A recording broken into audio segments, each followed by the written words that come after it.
ஒரு திருப்புமுனை, turning point. எப்படிப்பட்ட சூழ்நிலையில்? முடிந்தது என்று சொல்லப்பட்ட சூழ்நிலை. இந்த இடத்துல வந்திருக்கிற அநேகருடைய வாழ்க்கையில் ஒரு திருப்பு முனையை கர்த்தர் தருவார். ஐ ப்ராஃபஸை, தீர்க்க தரிசனமா சொல்றேன்.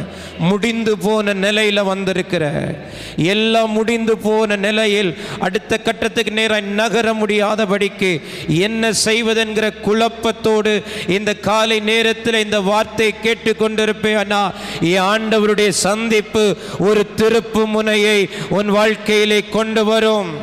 முடிந்தது என்ற நிலையில் ஒரு திருப்பு முனை, ஒரு டர்னிங் பாயிண்ட். ஆமென்.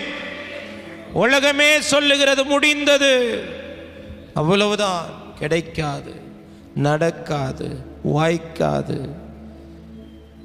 திருப்பு முனை தரும் சந்திப்பு. எத்தனை பேர் விசுவாசிக்கிறீங்க? இந்த காலை நேரத்தில் என் வாழ்க்கையில் மனிதர்களால் கொண்டு வர முடியாத சில திருப்பு முனைகளை தேவனுடைய சந்திப்பு என் வாழ்க்கையில் கொண்டு வரும். ஆமென்.